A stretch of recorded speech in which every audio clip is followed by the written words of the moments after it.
Okay, good morning. It's Sunday morning. It's March the 29th. Just please excuse my voice. I've been sick for about a week, and hopefully I'm getting back to my old self again. Um, I wanted to kind of make another video to kind of go over some things that we're doing in the classroom and some updates that I've made to the classroom website. I like to just keep you guys informed so that you know what's going on. Um, I wanted to talk to you about the 2D shapes that we just finished up. I did an assessment this past Friday, and for the most part, the kids had those 2D shape properties down. They understand when they look at that shape that it is a triangle because it has three sides and three vertices. And they can also do a pretty good job with the comparing and contrasting. We've used something called a Venn diagram, which is basically it's the two circles that meet in the middle, and where the two circles overlap in the middle, that's how the two things that you are comparing are the same.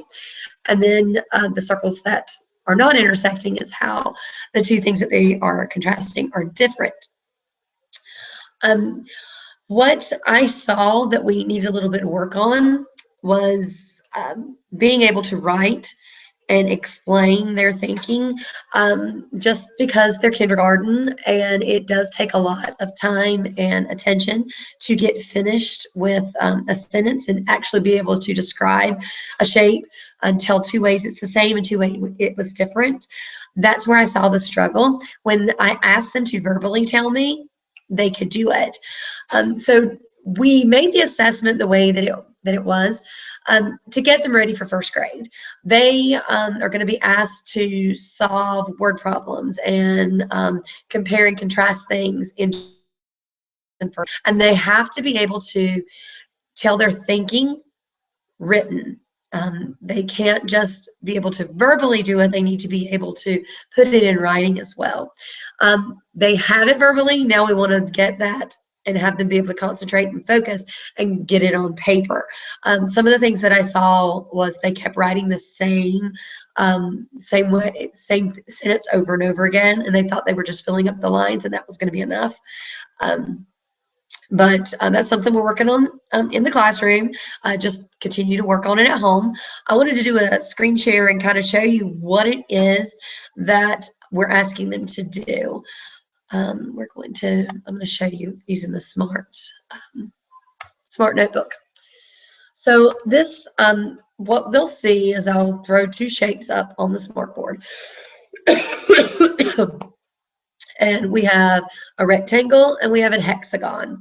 And when they look at this rectangle, they have to know their shape properties, that the rectangle has two long sides, two short sides, and 1, 2, 3, 4 vertices. Then when they look at the hexagon, they need to be able to tell that that hexagon has 6 sides and 6 vertices, and that's what makes it a hexagon. We've also talked about that the hexagon is not always this traditional shape, that it can also be, and so you may see them do this. We kind of made it say like it was a bow tie, because this shape too, and I'm so sorry, it's really messy. This shape too, and that's supposed to be a straight line, is also a hexagon because it does have 1, 2, 3, 4, 5, 6 sides, and 1, 2, 3, 4, 5, 6 vertices. So you may see them do that, and that's fine. We're just taking it up to the next level for those students that were ready, and just exposing the rest of them that this is also another way to make a hexagon. So what we do Venn diagrams, and I was kind of explaining that to you. We do two circles, and this is going to be a really, really sad looking circle, but we can make it bigger. And I'm going to copy. All right, so just because it's just quick and it looks very messy, but this is essentially a Venn diagram. Pretend it's actually a real circle. And so we put the rectangle on this side. This will be the rectangle circle. This will be the hexagon circle. And you want to tell two ways that they're the same. And so that will fit right here in the middle where the two circles interconnect. And we told them that they need to use the verbiage that if they're talking about how two things are the same, they need to say they both. And that's how it needs to start out. So they can say they both are 2D shapes. That's one way they're the same. You could also write they both have sides. They're different numbers of sides, but they do both have sides. And then something else that might be the same, they both have vertices. Okay, so those are the three ways that they could say these two shapes are the same. Okay, and we used written words to do that. Okay, so we're going to make that smaller and make it fit in there. Okay. Now, here comes the part where they've got to contrast or tell how they're different. And we've said that what they need to do is start the sentence off. They can't say this one. They need to say the rectangle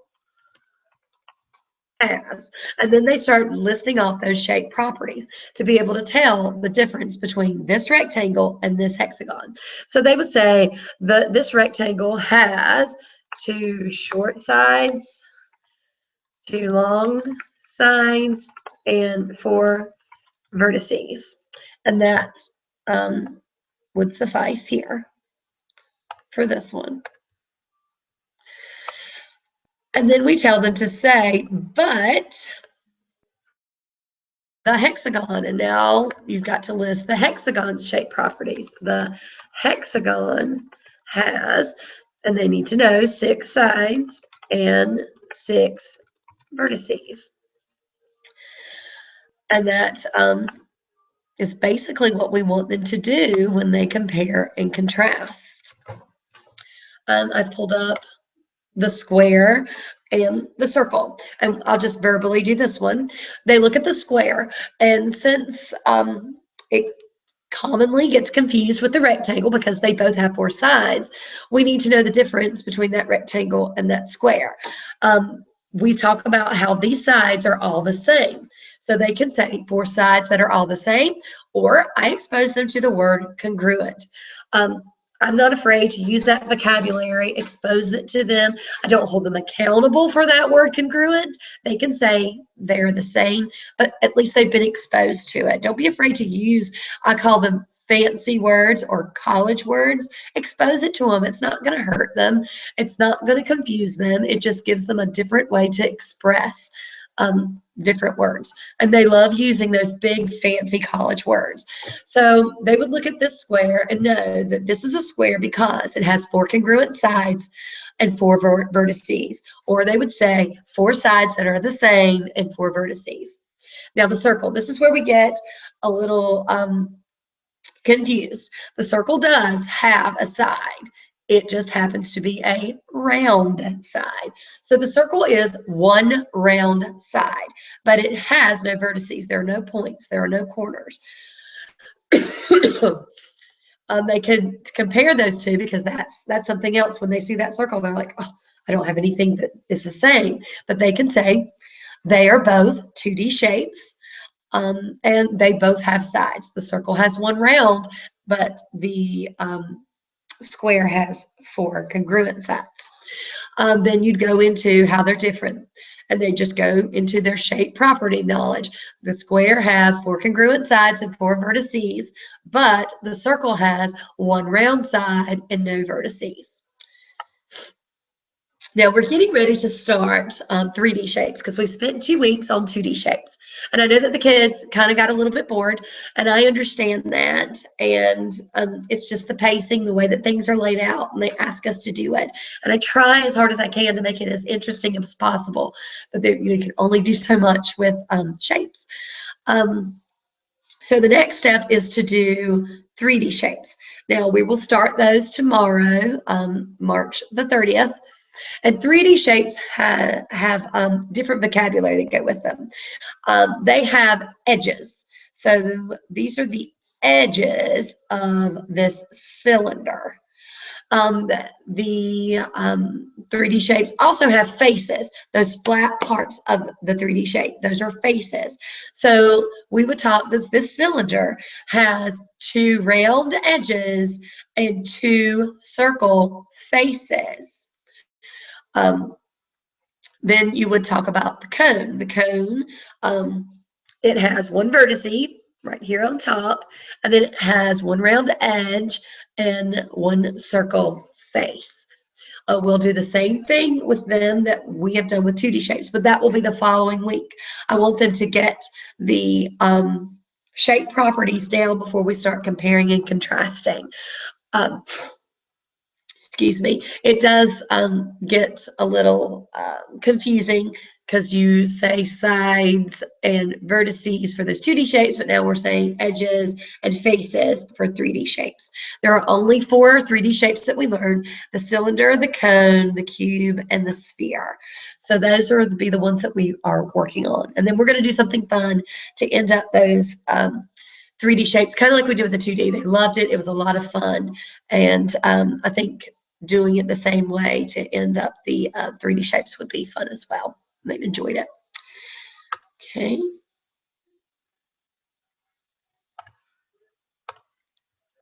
Something else I wanted to share with you, what I'm putting on my classroom website now, my lesson plans. It kind of gives you an idea of what we're covering in the classroom, what the standards are that I'm being required to teach. And I've got this pulled up. Let me share that screen with you. It's going to be on our classroom website. Is what we do. Okay, hang on. Close that one out.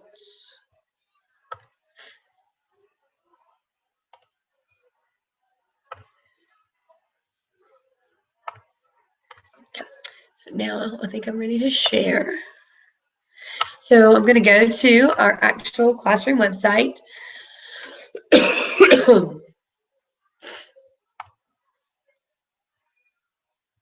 Okay, and so this is what it kind of looks like up here at the top. You will see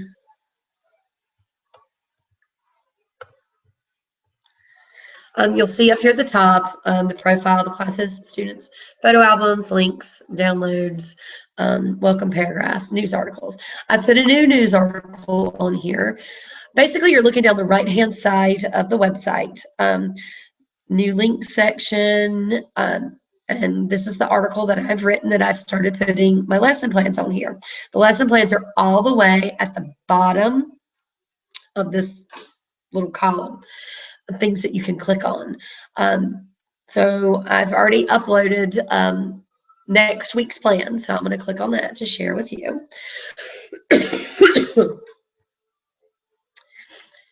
So basically up here at the top, it tells you what standards that I'm covering. So for our whole group time, we're going to be doing comparing and contrasting of characters and familiar stories. And they have to write about it. I know it's a lot. We're also going to be able to, with support, compare and contrast similarities and differences between 2 texts on the same topic. And then they've got to be able to use the words that they've learned through this whole group time. Kind of like when we are comparing and contrasting in math. You know, I want them trying to use those words: sides, vertices, congruent, trying it. They're not required, but try to use it. I've taught that to them. Let's see what you can do with it.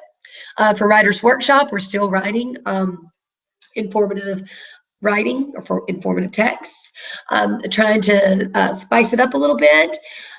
We have started to be put into groups. We've done a whole group where we compared 2 different spiders. They decided they wanted to compare the tarantula and the black widow. So we did that as a whole group. We went through the steps.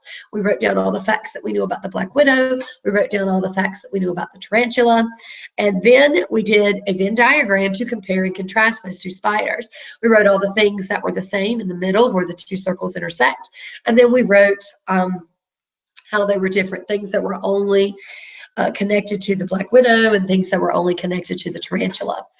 Then we took that Venn diagram and we wanted to put it in our writing. We have an introductory sentence telling the reader, what are we doing? We compared and contrasted the Black Widow and the tarantula.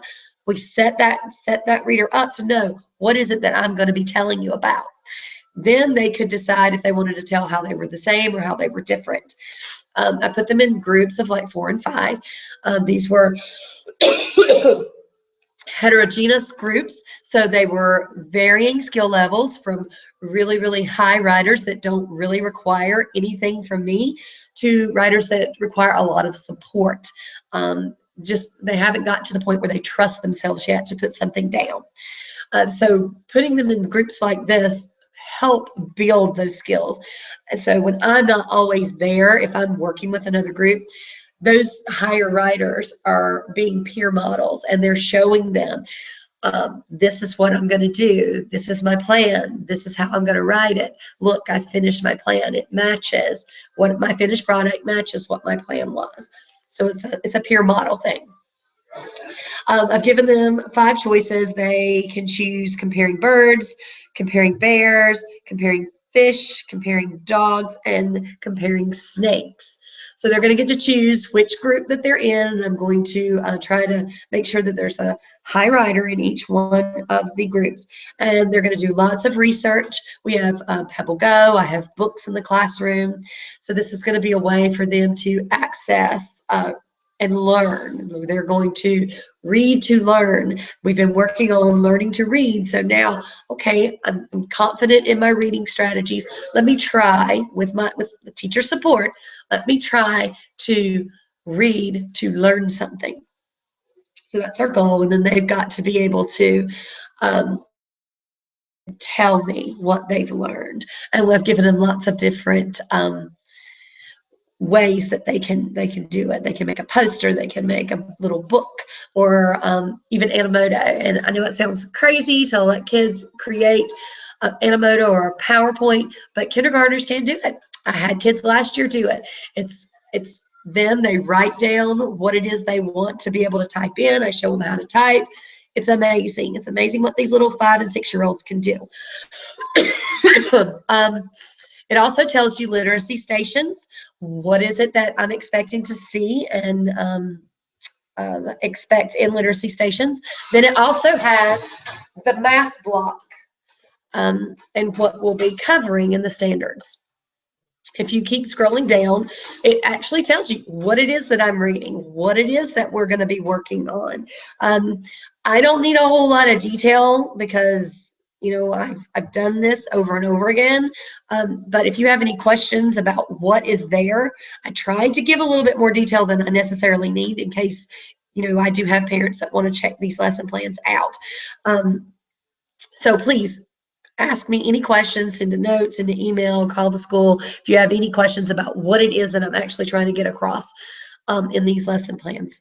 This is also going to give you a conversation starter. I've had lots of parents say that they their child won't talk a whole lot about what happened at school today. How was your day? Fine. What did you do? Nothing. So at least you can go, oh, so did you read The Princess and the Pea today? On Tuesday, you can ask them that when they got in the car. And go, oh, yeah, I did. And this happened and this happened. And we compared and contrasted with the Pictoria, I think is what the other name is. I looked it up.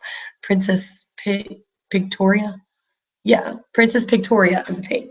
So we're comparing and contrasting familiar stories and spin-offs. It's really cool, and they really, really love it, and it helps that that's a familiar story.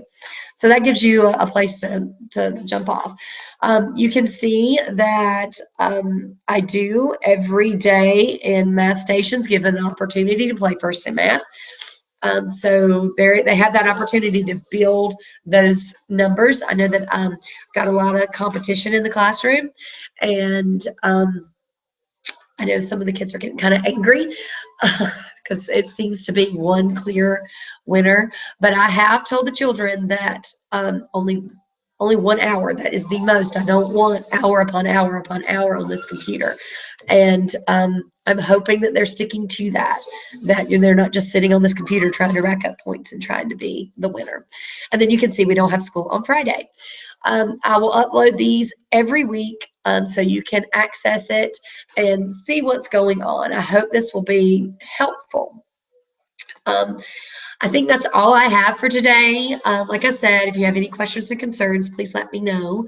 I have had some parents have some conferences and also have some notes sent in about expectations and stations. And I want to share a little bit about that right now. I have stepped up the rigor. I have increased the expectations of what I need to see in the stations based purely on what's going to happen in first grade. In first grade, they are not as lucky as kindergarten to have their IAs all day long. I am so lucky, and I could not do the job that I do without Miss Patterson, my instructional assistant. She is teaching. I don't look at her as an assistant. She is a co-teacher. She has groups that are grouped by skill level. She teaches the word work. So that spelling notebook that comes home every day. That is what Miss Patterson is teaching. It is repetitive. It is the same activities every week, just with different words. What she does in that station helps what I do in my station, my guided reading station. I have seen such growth and such confidence come at my table because they have built that knowledge with her, doing Words Their Way at her station. My other two stations, actually other three stations that the kids travel to during literacy block are independent stations. One station is Read to Self. They're reading books out of their browsing basket. And then they also get to have a treat 1 day a week and read books from my bookshelf. To the books because I do have friends that like to tear up books. The other station that's independent, it's called the Sight Word Station. This is where they get to practice those sight words that they're assigned every week. The ones that they're bringing home, the ones that they have this test on Friday to see if they have mastered. If they can read it, write it, they should be able to see it in a book. And oh my goodness, this has helped out so much too. Front loading those words so that they feel confident they have it. And when they see it in the book, they get so excited. That was my word. I know it. I can read it. This book is easy to read. That was my goal. At the beginning of the year, I had low expectations about these sight words and the children's ability to be able to read them and retain them. Oh my goodness, they made me work. I went and had to go pull a first grade list and words that are going to pop up a lot and get the most bang for their buck. If they learn these words, they'll be able to read a lot of first grade texts. I do analogies. Let's see. I can do one with you now. Pull up. Analogies are kind of where if you know this word, then you can read this word because it's so similar to it. And I'm going to do it here. So if I teach them the word, and I'll have to go back to the other screen to be able to write. So if I teach them the word need, this just happens to be the word that popped up into my head. If they can read need, they're noticing eed. They can read the word seed. And we can take it even further because they know that E sound, they may even be able to make the connection and be able to read the word keep. All because they can read this word. We do analogies. We build on their knowledge. And that's what a lot of education is. It's building on the knowledge that they already have and applying it. And it's helped out so much. Like, oh my goodness, that looks like that other word we did. I taught them other. So when they find another in the text, they can read it. So really push those sight words. I've done it for a reason. I have a large group. There's about 11 or 12 kids that have even surpassed those first grade words. I went, oh, they'll get to first grade words. That's all they need. Nope. I had to go just this past week and go looking and finding second grade words is what I'm calling them. But these are a lot of vowel patterns, words like wait and peace. That they're a vowel pattern, and if they can read those, then they should be able to build off of that when they go into those higher level texts. So really that has been awesome. So really push those sight words. That's really helped a lot. And when we use it in our literacy station time and getting that extra practice, if they don't do the homework at home, it's really helping the outcome of those assessments on Friday. That the ones that were struggling and not getting the words because they're getting that extra time, not only for morning work but also for a station time, it's really helped and improved it. The third station that they do independently, we call it basically station, and things rotate out through that. It could be poems, writing, library, scholastic, because we read a scholastic. We are lucky to get a scholastic newspaper every week. Mr. Saunders purchased those for our class, and we're piloting them, and it has been so phenomenal. The kids have taken to it. They can read this now. They love it. They get excited about it.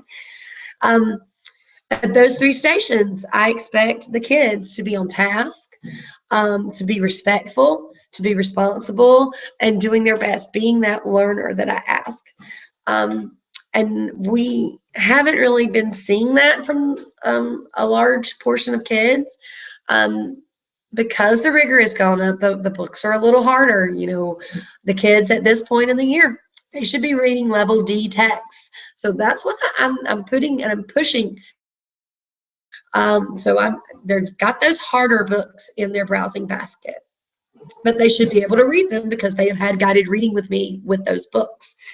I'm expecting more when they go to that station, when they're having to write. I see a lot of kids that they just don't want to try. The ones that are motivated are doing it. The ones that are a little confused or not motivated are not giving me what they should. So we've had lots of conversations there. I'm going to talk to my kids and kind of invigorate them and get them more motivated to show me what they know. I don't know if they've just gotten bored with the topics, but I need them to start giving me some actual work and it be legible. I have some that wait till the last 5 minutes to just throw something down on the paper, which isn't okay. And like I said, the reason I'm doing is because of what's going to happen in first grade. I know this was a lot of information. I didn't mean to talk this long, and I'm starting to lose my voice again. But it's a lot of good information. Like I said, if you have any questions or concerns, let me know. But thanks, and enjoy this wonderful weather we've got. Bye.